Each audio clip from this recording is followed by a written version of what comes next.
Hello, and welcome to episode 33 of All the Horrible Things with Chris and Enan. We never kind of big up ourselves at the top ever, Yeah, you know? right. It's We like gotta we just remind expect people to know. But we could have audience members coming in here at episode 33. There's no continuity here other than our beautiful selves. That's So true. we probably should Yeah, kind of remind people who they're with every once in a while. you're absolutely Hi, right. y'all. You don't need to start from It's us. episode 1 or episode 30 for that matter.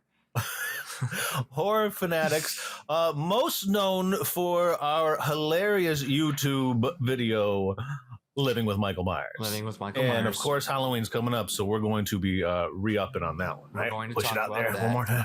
I also want to let the listeners know that Living with Michael Myers has been ripped off like several times now. Yes, but we were the OG, and ours was the yes. best by far. 100%. What sucks is that some of the ripoffs are so much worse, but have more hits than ours. Yeah. It doesn't make sense. Which makes me angry. Yeah. It's just because they have bigger followings, you know, and they're just. What? But yeah, they ripped off. There's one that's like almost I know. It's scene like, for scene the same as ours, and I they're don't- just horrible comparatively. I don't know what you're doing there. Like, do you want to be a filmmaker? Like, then don't just rip something off. Get creative. Yes. What do they say? What are you Imitation is the best form of flattery, Not in right? this So I'm just case. going to take it as a compliment. No, I will not. And then, of course, we. He's pissed. I'm pissed. We're gonna get some vengeance. We got to do revenge. Speaking of which, just Do have you Revenge. seen this one yet? I haven't Do watched Revenge. it. No, I haven't watched it. I didn't. I'm a big Sarah Michelle Gellar fan. I was so excited. She's in it maybe 5 minutes total. I could see why people liked it. I think I'm out of the age range to have liked it. There's a good twist, Now that has but- Maya Hawke is in that as well, right? and she's the exact same character she is from Stranger Oh, Things, like literally Yeah. to a T. They were good. The two main girls are entertaining. It wasn't bringing anything super new Sure. to the scene. Sure. So in that way, it's horrific. But today we are talking. How do we explain this? Like Airbnb I'm sort of referring horror, to it as rental horror because rental horror. because there are so many. You know, there's a moment when it was just Airbnb. Now there's like Verbo. I think it's called Verbo. I haven't even heard of that one. Yeah, it's VR. Have you used anything but Airbnb? No. No. No, but Nor I know I. that Verbo is almost as big as Airbnb now. It's just about listing. I mean, it's the same thing with ride shares, right? You say ride shares, but you might actually mean Uber or Lyft. It's the same thing. I mean, there was that one time on Craigslist, a guy who was offering a room for like $40, but he also wanted like favors. I was about to do it, then I decided against it. You know, renting from a Craigslist ad, Don't not do a good that. idea. Don't do I that. figured out. I'm kidding. Definitely did not do that. Yeah, don't do that. But I listeners. have hosted and I have rented from Airbnb, as you have, right? Oh yes, a number of times. Airbnb. When we were in Oregon, Do you we have used- any horror stories? No, I'm one of the few. I think that I have only had good situations, experiences, and I know that there's like tips that you should do now because there might be people putting cameras and there's like Right. a device you can use now to like search and scan for if there might be like an Really? electronic device. Yeah. Which Oh, is wow. not That's a bad interesting. idea to do that. You don't want anybody watching you when you're most vulnerable, but it's Right. pretty good for horror. Yes. No, it makes for a great premise. What's funny is the worst experience I've ever had with Airbnb was when I went to your wedding. The year was 2018, right? Or 2017. Oh, 2018. Pacific Northwest. And you had it in that beautiful city where the Goonies was shot. What's it called again? well, yeah. Cannon Beach, Oregon is Cannon Beach. where the movie Goonies kind of kicks off with that race on the beach, and then a lot of the rest of the movie takes place in oh boy, I forget the name of the town, like the northwest point of Oregon. It'll come to me, but yeah, beautiful country, beautiful. That being said, yeah, I don't want to shit talk Cannon Beach because it wasn't the Airbnb there. I stayed at a Motel 6 for the night of your wedding, but I decided because I'd never been to the Pacific Northwest to Right. hit Seattle prior. So it was this Airbnb for 2 nights in Seattle prior to going to your wedding that was so bad that I only spent the first night there, and then I demanded a full refund through the actual Airbnb people because Wow. walk in, it's not clean, it's just disgusting. Oh, And then when I contact the guy saying this room isn't clean, he says, "Oh yeah, okay, I'll send the maid over there now." So I go out, Should've come been back done. 2 later. There she is in the room, moving around my stuff, but not really cleaning, but like casing my stuff. It felt like it was weird. wow. And then she said, "Okay, I'm done," but she hadn't taken out the trash. She didn't do a damn thing. And then I go to bed that night, and Yikes. clearly the sheets have not been cleaned. It smelled like Oh. body odor. It was absolutely disgusting. I had to sleep on top of the comforter instead of like within it, and the mattress was paper thin. It was just horseshit. Then the next morning I wake up, and apparently there was 2 other rooms in the place, and it didn't say that I'd be sharing it with other people. So those 2 rooms are rented out. The owner's not even on the site. I go to take a shower. The rug is just, it's hanging on the curtain rod, sopping wet, just dripping down with another person's filth. The bathroom obviously hadn't been cleaned. Liquid filth. Absolutely gross. I loved Seattle. I'd never been there. I had such a good time. And in a way, it was good because it forced me to get out more than I might otherwise. I might have just chilled in.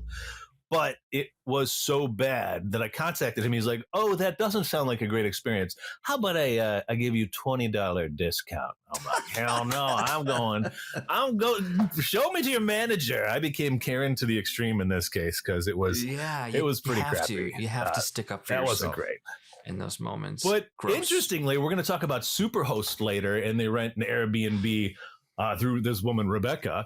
And I also rented an Airbnb while in Colorado, but it was an amazing experience.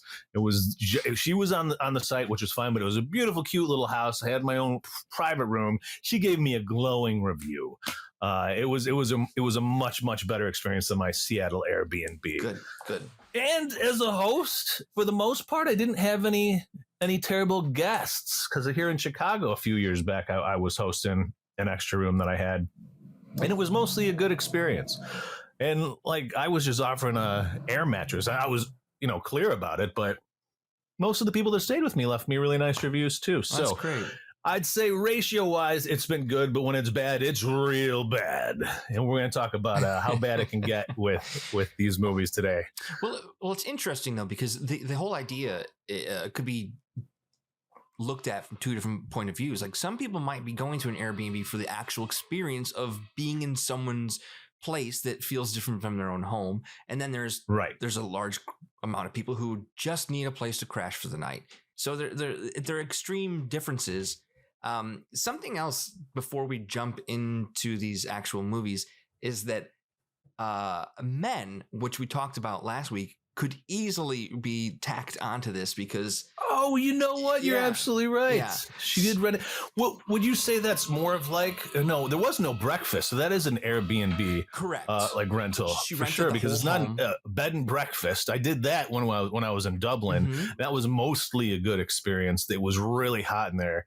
That was the only thing. It didn't have air conditioner, and it was Ireland, so we didn't expect it to. Right. But it was so hot while we were there that was a little stuffy, and they don't have like queen or king size beds is readily accessible over there. Sure. So we had to share a double, and we were just like, it was too close, when you're when it was so hot on top of it.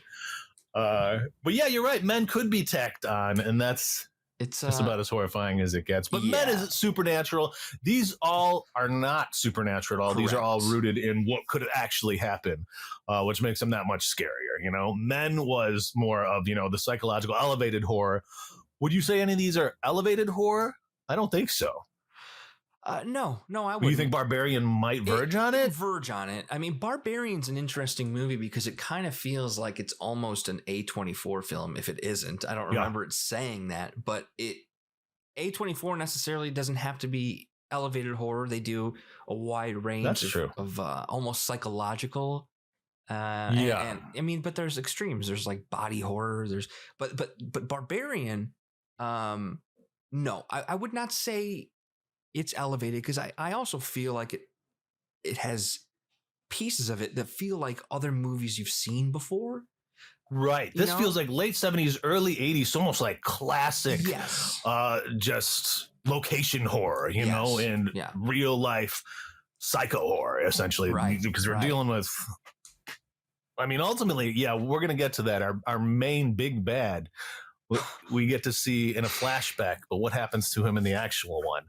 But yeah, let's set it up because it's really interesting. It takes place in Detroit, right? So as everyone knows right now, Detroit is one of these cities that has just not recovered from the 2008 recession. It's in a sad state.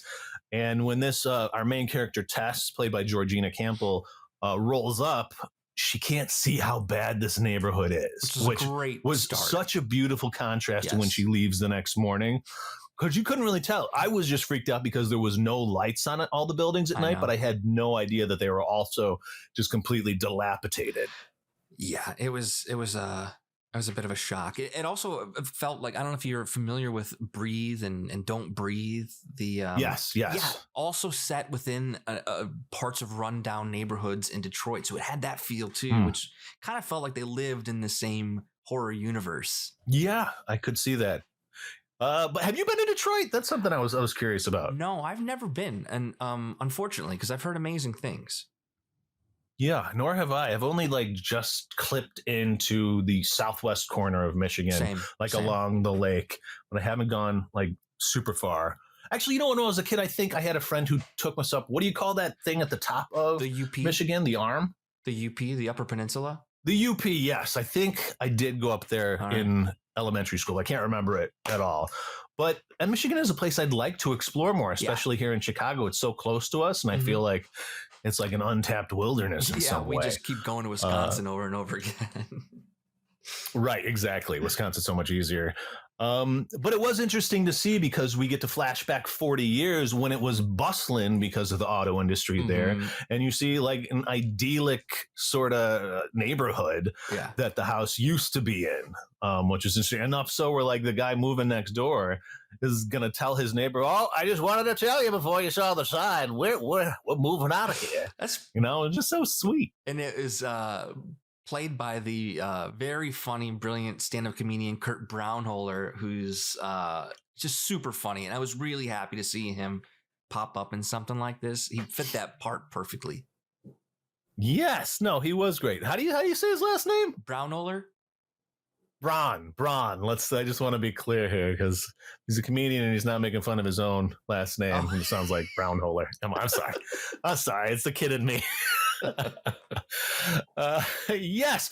So it's a great premise. It's double booked. So immediately we have who we assume is this person that's going to be effing with her, played by Bill Skarsgård, who of course most people recognize from Pennywise, and he just has this inherent creep factor to him. He has, one of those Skarsgård faces that just is a little droopy, like his older brother, the older one, not the one from The Northman. Okay, he's the dreamboat of the brothers, but Alex and Bill, they have kind of a more sinister look to them, and you think he's going to be the problem, especially when he brings her in there. He keeps talking about how, I want you to drink some tea. I want you to drink some wine, but you can watch me pour it and stuff. It just seemed like he was the bad guy. It did a really great job with the red herring aspect of it. I guess I should say at this point before we continue that we are definitely going to be covering a lot of spoilers here. Yeah. If we continue, and I don't want to upset anybody, because you should definitely see this movie. And I loved that I did not know anything about it going in. So nor I just had seen the poster, which I found really intriguing because you have, of course, then Justin Long in it. And this is where I would say I don't feel like A24 is likely going to cast Justin Long. And that's where it became different from A24, the Elevated. Because when we move into his plot, he's just so very Justin Long and, big. Yes. A lot of fun is this character, AJ, but he's not a character that you really are rooting for. No. And he plays Slime pretty good. He definitely does. Because now he's become a kind of a horror gem himself, between Jeepers Creepers, of course, and then Walrus, which is just horrifying. Yeah. Is that what it's called? Is it just... Am I not right? This is the Kevin Smith movie where he gets you're right. Plastic surgery turned into a walrus. No, I thought it had a I think it was it something else. Is that not the name of it? Tusk. Tusk, my bad. No, okay, it's completely Tusk. fine. It's completely fine because I also want to say that they're writing a sequel to it right now, or Kevin Smith is writing a sequel to it now. Thank goodness. That's what we needed. Yeah, that movie disturbed me beyond whatever. I found it very disturbing. Yes. Can you remind me who's the guy that is changing him? Is it Alex Cox, or have I just put that in my head? No, I don't think so. Who is the guy that is changing him in Tusk? Because when he goes from areas. Wallace Brighton in Tusk. Oh, this is Tusk 2. No. Michael Parks. Michael Parks is the guy who. Okay. Yeah, brilliant actor. Fair. But yeah, he's one of these guys that has the ability to do comedy and horror. Yeah. Well, he's definitely him. He's not creating characters like I would say even Bill Skarsgård in this does a really good job of creating a character. But Justin's Justin always, right? So yeah. You gotta take that with a grain of salt, I guess, just a little bit. Yeah. But we gotta talk about the person who plays the mother. But I'm getting ahead of myself here. Yeah. Let's backtrack a little bit and talk about how Keith, this Bill Skarsgård character, his night terrors. What did you think about that scene? Well, I thought that was just definitely adding on to the whole red herring a bit, that we thought maybe something else was going on with this guy. They continue on for another maybe 20 minutes before you figure out what's really going on. And I mean, when she wakes up in the morning, he's gone. He's leaving. He left a note. He wants to come back later. I mean, but they spent like the whole night talking to each other. They had these connections going on. That he even offers, because he'd seen some obscure documentary, and she was going to interview the next day with this director of the documentary. So that's how essentially she let down her guard when she saw, okay, this guy's kind of a film geek. Yeah. And that's when they hit it off. I mean, to the point then when she goes out, she's kind of like looking at his picture because she took a picture of his license because he left his wallet in the room. Like seemingly musing, pining for him almost. Right. So you think we're setting it up. She's going to get burned by this guy that she's fallen for, but that's not what happens. No, that's not what happens. Here's a critical question. Please. Did you feel like the build up to what actually starts to happen took too long? If I'm going to have one criticism of it, that might be mine. Okay. I mean, I see what you mean. I think it did a really good job of creating that tension though within that. Yeah, it really did. Yeah. Because there I was gonna say there's layers, but there's definitely layers that are actually like levels to this place. Right. I thought, here's something else that was like a big red flag is when our character Tess is meeting for her interview. It went well. She's leaving. The director says, where are you staying? And she mentions the part of town, and she's like, no. There shouldn't be an Airbnb over there. Which like to the audience was like, okay, here we go. Now we're definitely like, there's more to this. Whoever's doing this, which also is something else I was thinking about. You don't really know. You don't know, because if you really break this down, Keith and Tess have booked this place for the same night, and the actual software or booking schedule allowed it to happen. Right. There's supposed to be someone who comes in there in between and cleans up the place. I mean, that's how Airbnbs work, unless you're in Seattle. Right. That was really, really surprising to me, that because when we find out who the big bad is, that character is no way controlling a television or a computer. Right. Yeah, that is confusing because, okay, it's established because AJ owns the house. Right. Justin Long's character owns this house that's being rented out. But when he then gets there himself later and he's calling up the agency saying, why hasn't it been cleaned? Wouldn't you have to call two agencies then? I was unclear on how he's obviously a greedy character, right? So it would make sense if he was the one in charge of it, he'd put it on the two different sites, that it would then get double booked because of that. But that was kind of an inconsistency, I guess, what you're saying, especially if you're suggesting that our big bad, Frank, he would not have the capacity to use a computer. I mean, he's still using VHS to watch his old hits. Right, you know? Right. That's what I was getting at. And that's why I accidentally said television. Because that is a little unclear. It is unclear. But I also thought maybe there's something else going on. And if there is a sequel to this, we might actually learn what's going on, because there are just so many other things. Like, who fixed up this house? Because AJ, he didn't do it. He's not that type of character. I mean, he may have bought it already fixed up. And that's why I think there's just other things going on here. Something maybe perhaps more organized, sinister. I completely agree with you, especially when we have our homeless character, Andre, who was another red herring at the beginning, is chasing her down that second day that she's getting into the house after her interview. And we think, I guess, he's bad. That's one red herring that didn't fool me, though. I knew immediately this guy is warning her to not go into that house, even though he looked kind of scary himself, which later we find out that is true. He was trying to help her. But I think you're right. I think this movie sets it up for so many sequels potentially, because you ultimately have this endless underground tunnel system underneath the house that we very slowly find with Tess. And it's such a beautiful payoff, because we move past this hidden wall in the basement. And then there's this dark little corridor that leads to a room with a camera, a gross ass bed, a bucket for, and a blood smeared hand on the wall. That alone had me spooked. I thought this is okay. If this is it, I was all in for it. Right. Now we're going to have Bill Skarsgård lock her in here, and we're going to be dealing with something along those lines.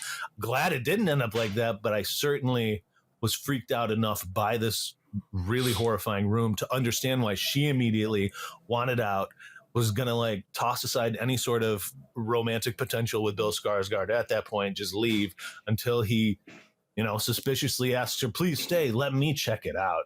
And then suspiciously doesn't respond to her when she's calling down to him in the basement, because that's when she doesn't really find the corridors until she goes looking for him, right? Or did she find the corridor prior?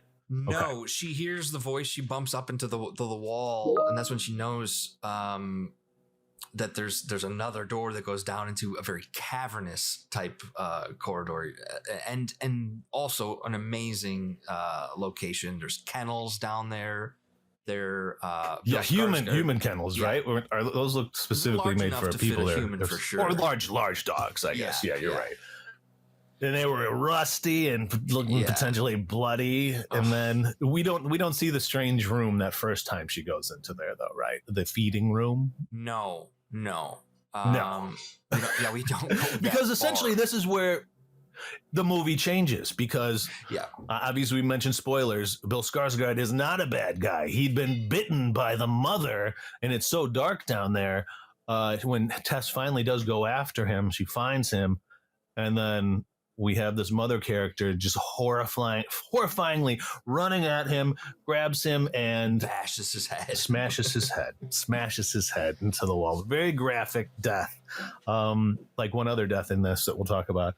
But it was effective. It was effective because then you immediately cut to the one, Justin Long driving along the Pacific Ocean on the one, just soaking it up.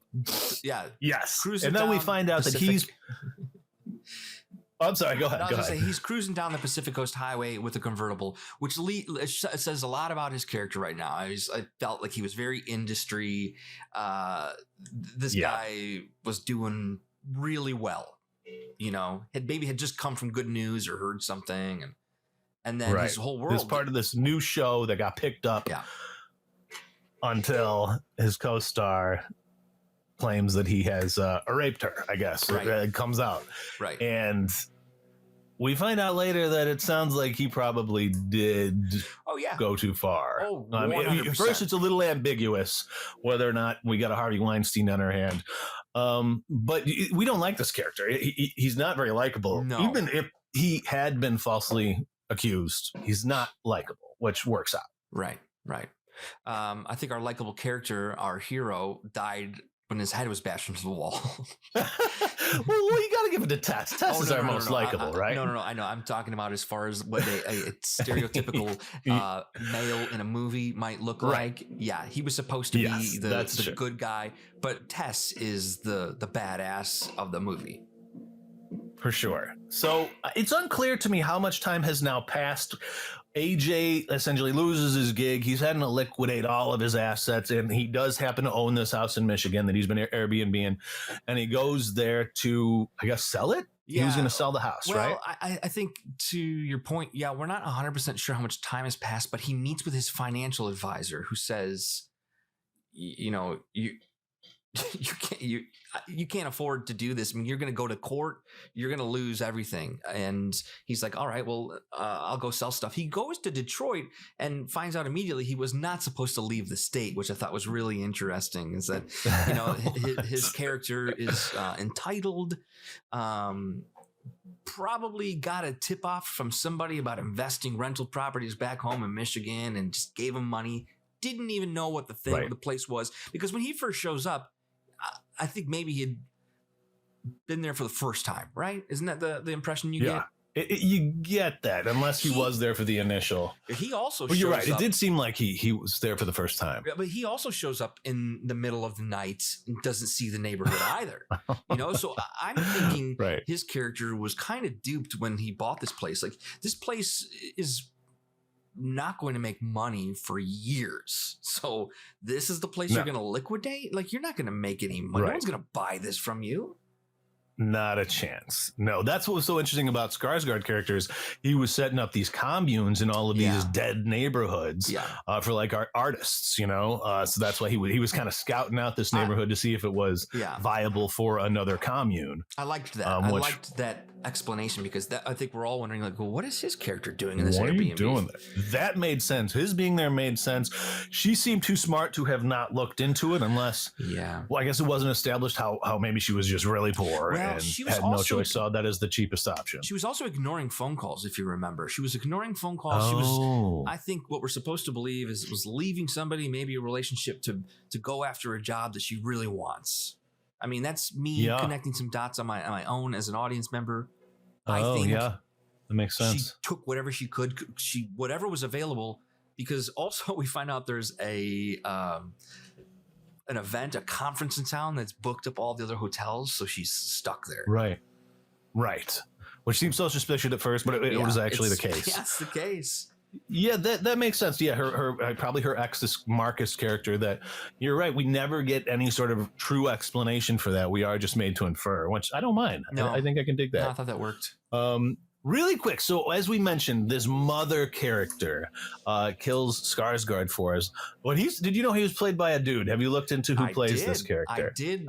I saw that a guy named Matthew Patrick Davis, like the most. He's had some interesting parts, man. Looking into his IMDb, I mean, I guess the first time I saw him then was on the Sarah Silverman program. Okay. He has a really good Ace Ventura, and he pops up as Ace Ventura in the Sarah Silverman program. But I'm just looking at some of this other. He's been at, like, the Zombie International commercial. The makeup on that is amazing. And this geek, a geek is in the circus, the one that bites off the chicken head. The makeup on that is just amazing. And what's funny is he doesn't seem like your stereotypical guy who would be these sort of characters. He's very tall and gangly, though, which helps. That's a good point. That is a good point. He is tall and gangly. But I had no idea when watching it that this was a dude underneath his mother. No. Horrific, naked, deformed, just like pale, kind of like the Descendants, sort of white underneath the ground because she's not getting any sun. And I thought it was interesting that she did leave the tunnels at night. That I didn't see coming. No. When we're told by Andre, the homeless person, that you better get the hell out of here because you was sure you escaped, but she's coming out at night. But we're kind of getting ahead of ourselves. Yeah. Justin Long obviously ends up down in that basement too, and he finds his really so funny. Tell him about the room. So funny. First of all, he notices the hallway, the secret hallway, and then his first thought was, "This isn't weird. This is more square footage. This is more square footage." And then he finds And he even goes underneath this creepy bed you just mentioned about the dirty mattress and the video camera. It doesn't phase him at all. No, the blood on the wall doesn't phase him. The tape measure underneath there was so funny. And then he continues down.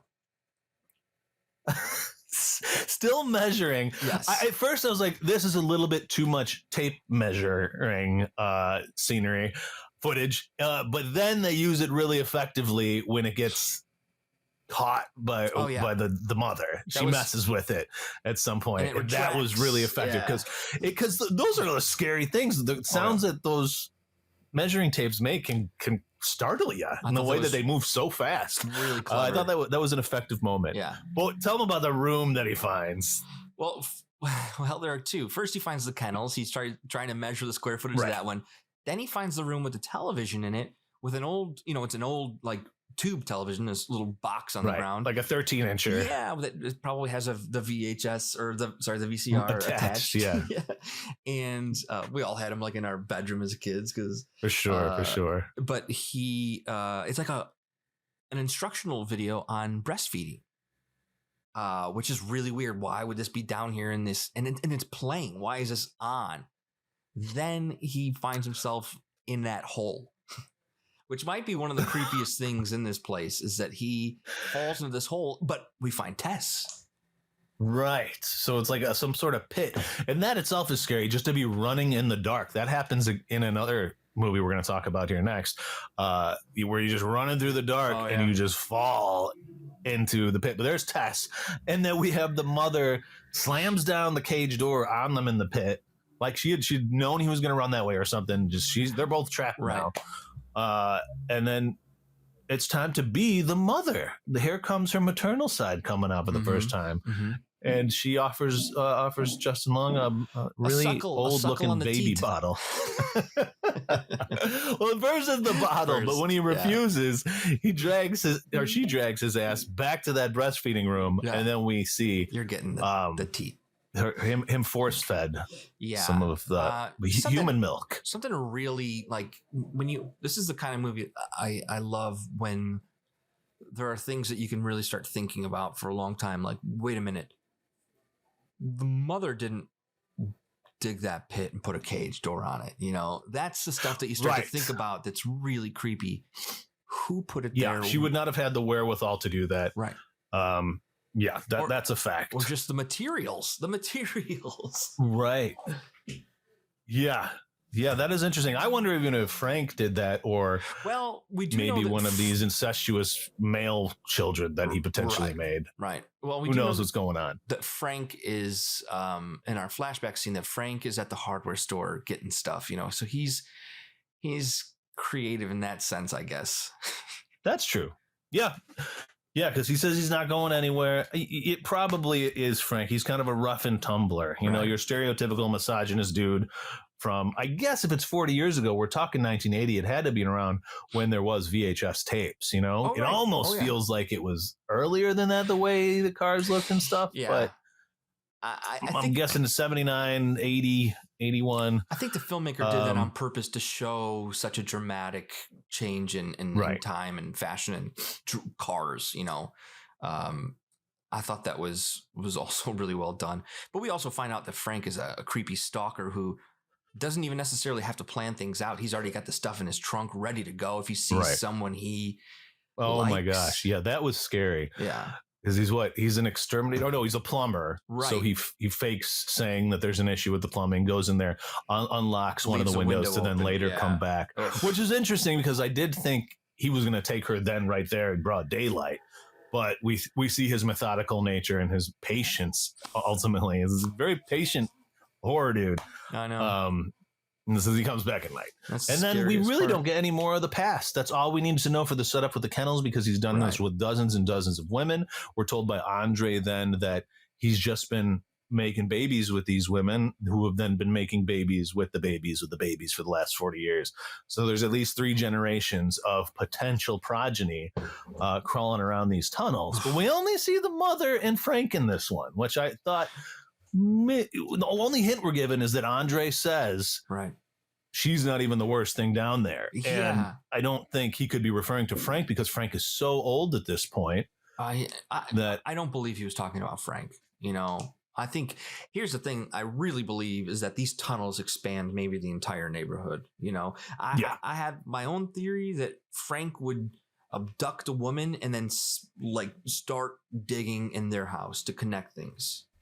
Oh, that's smart. Because I'll say this, and I don't want to jump too far ahead, but the reason I'm jumping to that conclusion is that Justin Long, in his moment to try to escape, runs down this tunnel that I'm like, I didn't think it was the way out, but he runs into like another door that goes into what we think is a basement, and it's not the same basement from the Airbnb. And Frank is down there, almost like I felt like he was a prisoner almost. It almost did look like that. But yeah, he could barely move. Clearly, the mother character was scared of that door, didn't want to go to Frank, but somebody's got to be feeding him. It didn't seem like he had the capacity to even stand up. No. Somebody is keeping him alive.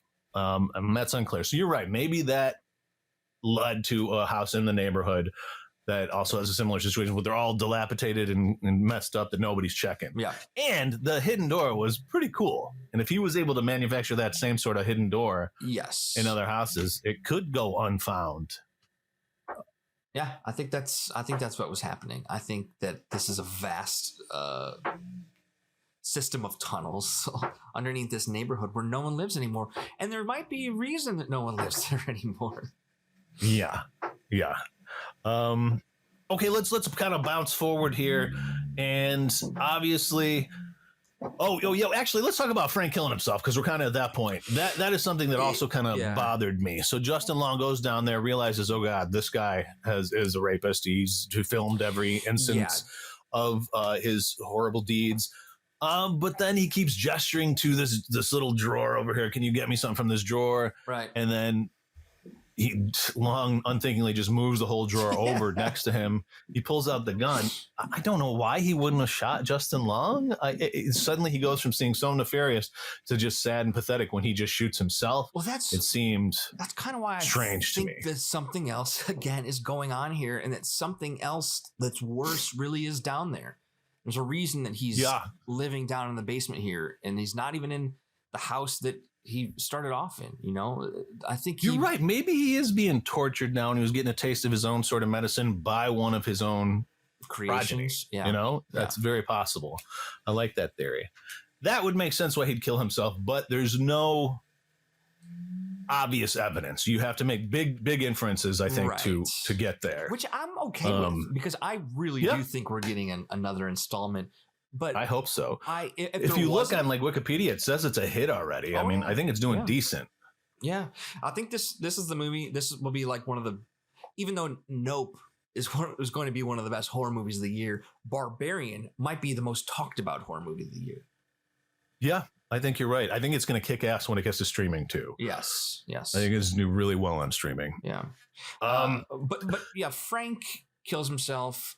Really kind of just weird moment. Justin Long takes the gun, and then in the dark, obviously he's back in the tunnel systems, decides to just shoot whatever he thinks is coming towards him, which I was like, which is understandable. Why would he think Tess was a good enough character to come back and try and save him after she's gone to the cops and they kind of just disregard? This is essentially when there's the deeper meaning stuff there. Yes. I think it was very critical of how the police state is up there and how they essentially don't give any sort of merit, or they're not giving any proper due or credit to her character's accusations or claims. She's because they just see her as a person of color who looks disheveled, like she probably smells like shit too, because she's been underground for weeks. Yeah. So they just kind of disregard her. The way in which they treat her is as abhorrent.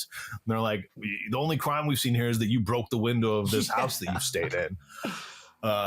So yeah, I think when we're talking deep stuff, that is kind of the biggest angle. Yeah, I think without getting too fuzzy with it. I don't know. Did you see anything deeper going on in this movie? Well, I mean, there's a reason I think the filmmaker wanted to focus on Justin Long's character and what's going on in Hollywood and how men abuse their power. I kind of think that, you know, it says a lot about Tess as being a victim. Also, she may have come from a previous relationship. The person she was escaping That was abusive. That was abusive. Yeah. She's a hero. She's willing to save someone else's life. It might be her downfall is that she's such a good person. But I think it's the message here is that specifically the police were not going to listen to a woman making an accusation of something that was going on, and they don't believe her. Yeah. And that's what I got out of it because of what else was going on in the movie. You're right. Toxic masculinity across the board, like men. even including the cops, is really what's at the heart of this. Hence the name Barbarian, right? Yeah. Also, it's all getting to the toxic masculine. Well, but what? Am I wrong? Isn't the street like Barbaria? Like, is it? I missed that. Oh, That's nicely Easter egg. Airbnb, I think, is on like Barbaria Street or something. Barbaria. Barbaria. You're right. It was very close to that. Yeah. I thought that was like a little on the nose, but I like it. I like that. Yeah, I didn't mind it. No. Let's talk about the climax here, the big finale. So essentially, they both get out. They think they're safe because Andre brings them to an area in which he says, "I've been here for 13 years and nobody's ever attacked me." Right. Cue the mother coming through the wall like the Kool-Aid man. Oh man, I know. that was a scene. She just like the timing is so perfect on that of her just busting through. I mean, you're going to see this movie, listeners, but we haven't described that the mother character is completely naked. Have we? Have we just? Yeah, I think I briefly mentioned the nakedness, but okay, but also starkly not naked safe for breaking through walls if you're completely naked. No, definitely not. We also learn again how selfish Justin Long's character is here when they're making their way up to the top of this. Was it a water tower? A water tower is what it is. But I just want to mention, of course, Andre the homeless man is the first to fall victim of the three, and it's another good. The three kills in this because there's not a lot of. I mean, it's inferred that a lot of people have died that he's captured, right? But the three in it, I got Skarsgård bashed into the wall, and then this poor homeless man, Andre's arm is ripped off, and he's beaten with his own arm. Yeah. But then you're right. Then the other two are running up this water tower, and Tess has been really wounded by this shot, so she's kind of slow. And then, of course, what do we learn about Justin Long that we already knew? He only cares about himself. He will do anything to survive. You know, he's very selfish. Even though Tess has proven helped to be him so much. Yes, it's so sad. Although I will say the next scene where he just sort of we'll say he removes them from the water tower. This part didn't necessarily make sense to me as far as the law of physics. Thank you. Okay. Yeah. Tess goes first. The mother, because she believes that she's actually Tess's mother because she has fed her and taken care of her. I'm doing air quotes. Taken care of her. Yeah. Follows over the edge to go try to save Tess, but and is able to grab her midair. We don't see this happen. No, we don't. But it somehow manages to get below her, so she cushions Tess's fall, and Tess doesn't get obliterated. Right. And seemingly the mother has died at this point. My justification for it was that Tess is kind of sitting, so when she's pushed by Justin, she might be kind of tumbling, maybe hit the railing on the way down. Right. And then when the mother, I'm no physicist here, when the mother propels herself off of it, would that potentially make her drop faster to be able to scoop her in time? Probably not. This is not. Did we talk about this before? I believe that all things fall at the same rate. So even if there's a propulsion, though, even if it's pushed, I don't know, because if you look at, I think that's true if things are just dropped, right? But if you actually put some force behind something, isn't it going to go faster? I don't know. I luckily have never been in this situation, but let's bring Bill Nye into this. Yeah, Bill Nye. Let's get some expert here. Mythbusters, I think, covered this once. There you go. You're right. That was one of the issues. It's a movie, though. She is superhuman, though, right? She has crazy strength where she can burst through walls. Yes. So I'm gonna let it slide. Yeah. And again, I think it was to show a lot about our main character. The one who does good is almost rewarded, for doing good. Right. There's a reason you survived that fall, I guess. I mean, I'm not going to get all religious here or whatever, but like something in this movie's universe saved her, and not just the mother character. But she's been shot, she's fallen, she still gets up, right? I know. And then here's the thing about this ending, though, because I didn't sit through post credits. Did you? No. Is there an end credit scene? I don't know, but it almost made me feel like just the way the credits were being cut. We see a couple like a quick flash. We see Tess walking. Right. That I left, but I couldn't didn't see there being like a post credit. Couldn't you? That's interesting. Well, it's a reason to watch it again when it gets on streaming. Yeah. I don't want to give away all the kills, but Justin Long's kill is one of the goriest you'll ever see. It's amazing. It's so fun. You need to see it. She gets him good. She, of course, isn't dead after saving Tess. Gets up and he gets his just desserts. And then you're right. Tess does manage to get the gun herself, and it seemed like the mother knew that she was going to die, though. Yeah, but may have been okay with it because her baby in this situation was... She saved her baby. Yeah. I could see that.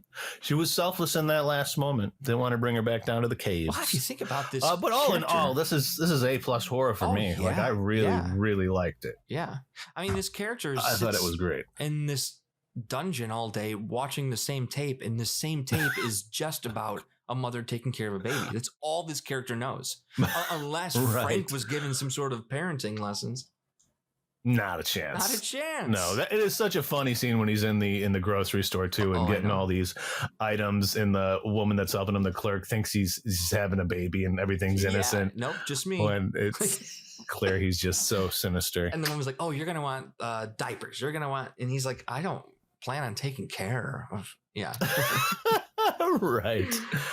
Anyways, let's talk about some of these other ones. I'm sorry. What were you saying? No, I was just going to say to wrap that movie up, to talking about that movie. Do you have any master theories? Because I have this theory that maybe, clearly Frank was impregnating these women, right? Yeah. But what if the woman he sneaks back into the house? What if we don't see her die? What if she's the one keeping him? That's where my brain was like, I'm probably really stretching this out here, but maybe I think that is an interesting theory. Because the way she looks so old, it would probably have been one of the OG women that he did take versus progeny. Right. I think that's whether or not it's actually that specific one that he took that we see him take versus another one, because there's just so many names that we see, and some of them he knows the names of them and he's written on the VHS label, and some is like redheaded, toothless, whatever, Irish accent. So I think that what was it? I think one of the tapes said Irish accent. Oh no, I know. Not one of my kin. But I think that's a really interesting theory, because she does look so crazy old, but maybe it could be a daughter only because, you can't take care of yourself down there. You're going to look older quicker, in theory. Right. But I think it'd be cool if it was that exact one that he took. I think that's an interesting theory. I don't have any theories of that nature. I think you might be onto something. A fun thought. It is. No, that definitely is. Let's move on to Superhost. Yes. I watched this one yesterday, and I liked it, but I didn't love it. It's certainly not in the same ballpark as Barbarian. No. But there's a lot going for it. It's a similar setup, but we have this couple who are vloggers, and they're kind of losing followers and such. So they finally get the opportunity to stay at this kind of hot property that has all these amazing reviews, and he wants to propose to her here as well. But then it turns out that the woman who is the host of the property. Rebecca. She's a little too hands-on. What would you say? Oh my God, she's very eccentric. She's she looks like you just caught her after a nervous breakdown. Like she just broke down and is still like processing it, you know. I you know, we don't necessarily need to spend as much time breaking this movie down because I think it was fine. I think it had a fun idea. It was, you know, one of the first movies to kind of capitalize on this Airbnb thing, even though they don't capitalize on actually being able to use the name Airbnb, and sort of have to create their own little world of that they live in. It's not really YouTube, you know, they're vloggers. But I think here's my problem with the movie is that I wasn't rooting for them. I didn't care. I like the guy. I really dislike the woman Claire, that he wanted to propose to. Claire was really a struggle for me. Claire's and granted, terrible. she's meant to be unlikable, I guess. Yes. But you gotta give me some redeemable characters if I'm rooting for you to not get killed by the Superhost. That's my point. Is that here's the problem? Like Teddy was likable, but there's a certain point where I was just like, "What are you doing, Teddy? You what are you doing with her too?" Claire. That's what I mean. Yeah. What are you doing? Like, leave. She only cares about her YouTube channel. Talk about shallow. Yeah. She absolutely is shallow. I mean, I feel because they probably did have a good relationship, and I think she's probably gotten so caught up in this, you know, fame that she's lost sight of what's important, sort of thing. Yeah.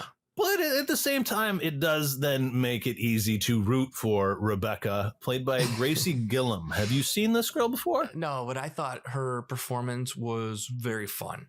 It was a hoot. It was a hoot. She's the highlight of the movie by far. Yes. And then second highlight was, I did not know this, a very funny cameo by Barbara Crampton, who plays a previous Airbnb host, Vera, who, in my opinion, Barbara Crampton is now horror royalty. The amount of classic 80s horror movies she's been in is just amazing. And Reanimator. Didn't we talk about that one? We did talk about Reanimator. Yeah, you're absolutely right. She is royalty then. I mean, this woman is a scream queen, you know? From 100%. From Beyond, Puppet Master, like. Well, that's interesting because this girl who plays Rebecca, Gracie Gillum, was in the show Scream Queens, which is great. If you're a Ryan Murphy fan, I highly suggest Scream Queens. Very fun it's show. A lot of fun. But yeah, that's interesting. I wasn't aware of that until you mentioned it. But yeah, she has some horror chops. And there is one moment in it where she's kind of working with Rebecca to kind of dupe them. Yeah. And that felt out of place to me. It did. They're like tried to make, before we know for sure that Rebecca is psycho, the Barbara Crampton's character, Vera, kind of plays a little prank on the couple. Like she is going to get hurt by Rebecca, but then they say, haha, this is all a joke. And Vera has no clue then. And then what triggers? Yeah. And then the couple brings up how Rebecca has potentially killed the actual owners of the house. And it wasn't her house that she was renting out. She had probably been a renter herself and murdered the owners and then adopted the account, essentially. But the way she like warms up before she's interviewed, she just screams, and her pauses are insanely freaky and fun. She's a scary actress. She does well being this perky horror girl, you know, because she's so over the top smiley at all times. I liked it. But I mean, it's not in the same level as Barbarians. I think Ebert.com gave it 2.5. I'd kind of put it there. It's just it's a little bit better than average based on the premise and based on our performance by the killer. But I don't think there's much more to say about that. No, there's not. It's. I believe it was a Shudder original, and I think you can only watch it there. But interesting. And if you're putting together like a list of like rental horror, like this, kind of has to be on the list, and it's a movie you need to watch one time and then that's it. Yes, I completely agree. Okay, let's talk about one that we watched a while ago. This is the older one. This was unfortunately kind of screwed over by the pandemic. This one, The Rental. Right. Written by Dave Franco and Joe Swanberg, who people might know from the show Easy. I'm living here in a neighborhood of Chicago that he actually lives in. I don't know if you know about this, but he has He's opened a VHS rental store. Speaking of Wow. VHS, in the back of a pizza joint here up on Lawrence. So that's kind of interesting. Swanberg's an interesting character. Like you said, he was initially from Detroit, right? Yeah, I believe he's a Michigan guy. Kind of like independent horror, independent movie royalty. I think this guy has made a handful of successful independent films that are well written. They may not be your speed, but right. They're. I like parts of it. He gets some really good cast members in it, but it is kind of like you were watching real life. You know what I mean? It's definitely right. You get a lot of slower scenes and long shots that they can be hard. I haven't seen Easy yet. I want to give that a shot. When I saw one called Happy Christmas, and I liked parts, struggled with other parts, but I think it's interesting. He definitely has his own style. I will give him that, and I could see him only getting better. And as we discussed before this, he does have his hand in horror. He does, which is cool. Right. Beyond these kind of existential movies, I guess is what I would call what he mostly does. His fare is just like existential relationship sort of stuff. He was in the amazing You're Next, right? You said he's buddies with the director. Yeah, and I think that's probably where you would recognize him as an actor is from, and especially the people who would probably be listening to this podcast is You're Next. He is one of the groups of friends. Drake, but he and Dave Franco, I never would have. I don't know how that comes up or comes together. This cast, I think, is what makes this movie so. So 100%. It's a great cast. Yeah. So essentially, just to give you a quick premise, you got two couples going on. What is it? An oceanside, a lakeside rental home? I think it's on the coast. Yeah. It's coastal rental home. This is gorgeous. And the two guys in it are brothers. So you got Charlie and Josh, who are brothers, and Charlie is with Michelle, played by Allison Brie from Community, that people know, and then Josh, actually, he's with this girl Sheila, right? Yes. Or no, so Mina, played by Sheila Band. Yes, that's what it is. And their relationship is a little. Actually, both the relationships are kind of struggling. Yeah. To the point where. Go ahead. I was going to say, Josh is played by Jeremy Allen White, who you know from Shameless, but right now is like the king of television with his success on The Bear. So you would The Bear. Have you watched The Bear? Yeah. I kind of flew through it. It's super entertaining. I've watched 3 episodes. I want to say, as somebody who's worked in the food industry, Anxiety. It feels like I'm going to work. Yes. Honestly, that's where I've struggled with it, because I see how amazing the performances are and the production value is top notch. But your anxiety is the word. I watch it and I feel like I've punched in, and. I don't know if I'm going to be able to finish it simply because of that, but he's great in it. He definitely is. And he's great in this one too. He's kind of the character who's been to jail. And then when things start popping up later and whether or not they should call the police, that becomes an issue because he's worried he'll be the one that goes back. But our main dude is Charlie, played by Dan Stevens, who I love from Legion. Did you ever bust into Legion, which has a lot of horror elements in it? Yeah, but I think essentially is Professor X's son. It is an X universe movie, or not movie. I'm sorry, TV series that didn't get enough credit. It got 3 seasons by some miracle, but I just don't think a lot of people gave Legion a shot. No, but he's great in it. I think one of his best performances is in an independent horror movie called The Guest. Yes, that's amazing too. Yeah, that is a really good flick, 100%. But you got to give call out. So our host, unlike in Superhost, where the host is the big bad, we're made to think in this one, red herring, that the host, Taylor, played by Toby Huss, who's in like all the seasons of American Horror Story. This guy is horror royalty for me now, who plays a very, very rough and tumbler in this one too. You think he's the bad guy, but he's not. We have like a legitimate horror movie villain in this, you know what I mean? Can you explain how does he look? Do you remember what he like dressed up as? This guy was in just like complete black. We don't ever see the killer's face, do we? I don't think so. I'm trying to. He's wearing like a ski hoodie or something. It's been over a year, so I can't exactly remember what he looked like. I just remember him being completely covered up, so he looked like your stereotypical Michael or whatever, where you don't get to see his humanity. He's completely cloaked. But of course, he has cameras all over the house, and he's messing with them, and he catches Mina's character sleeping with Charlie, even though she's with his brother. So you got all this extra drama going on there. And it's kind of interesting because you could see the influences by Swanberg, which I think was that kind of stuff, versus I don't know, the more funny stuff that's in it probably is more Franco-esque. But as a whole, I remember enjoying it. Where did you stand on it? Absolutely. I remember it being a very fun watch, especially when I was looking for stuff to watch during COVID, when we weren't watching things in the theaters. It was whatever you could get your hands on streaming or, I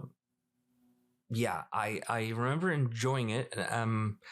I would have watched it again for this if I had time. So, I mean, that's a great sign right there. I know that I would have watched it again. It's rewatchable, 100%. Just because unlike Superhost, which just had kind of like one gem of an actor, beyond, of course, Vera's cameo, like you said, everyone in this is really good. Everyone pulls off. I don't know who the Sheila Vand is. Let me look really quick. I've seen her in anything else. I guess she's known for Argo, which of course won Best Picture, so that's gotta be decent. Have you watched the Snowpiercer show? No, not apparently the show. She's in that. It's a pretty big part. I don't know. I hear it's decent. Of course, it's got Sean. I almost think we should, only because I trust Sean Bean. I don't know how much I trust Jennifer Connelly these days, but maybe it might be worth a shot because she was good. Apparently, she's in the OA too, which was a show that I just loved. Looks like maybe only one episode though. But yes, for the performances alone, I kind of got over the fact that you don't really understand the killer's motives. I guess he's just a psycho, right? We don't have any additional sort of. It's a power thing. I think it's it is a power thing, taking the voyeurism to a next level. Really messed up. Which I think that's the scariest part is, staying in someone's home and you see all the good reviews and you see what the home looks like. And this one's particular was beautiful, but you never know what's going to happen. And because if I remember correctly, he was living on the property without the actual owner's knowledge. The caretaker, right? Right. Yeah, and as noted before, this is the one where I mentioned somebody's running through the forest. I won't tell you which character, and then they just unconsciously run off the cliff and die falling into the coastline, meters below. So just don't run in the dark, people. You're going to end up getting yourself hurt. But yeah, I mean, is it going to affect your staying at Airbnbs, any of these flicks? I think I will look around a little bit more when I stay at an Airbnb. I like a hotel. I'm sorry. Even at your wedding, certainly it sucked, but I was down. This was actually, speaking of the dark, I'll never forget driving away after your reception to my Motel 6, which was about 5 or 6 miles away, down the darkest road I've ever driven in my life. And I'd gotten a Turo minivan. I was scared something was going to come out and get me during that. It was one of the scariest drives ever. And I was, of course, tired at that point. But then it was Motel 6, and it was pretty terrible too. Just a thin mattress, man. I need a big old mattress, or Papa Bear mode, firm big mattress for me. Good to know. But yeah, I'm gonna stick with my hotels. I'm gonna make sure there's no cameras. I'm gonna continue to stay at Airbnbs, but I gotta tell you, I gotta warn you guys, when you stay at an Airbnb, you gotta make sure you. For sure. Oh, stay alive and bring your own sheets. Bring your own sheets. That's what I was. No.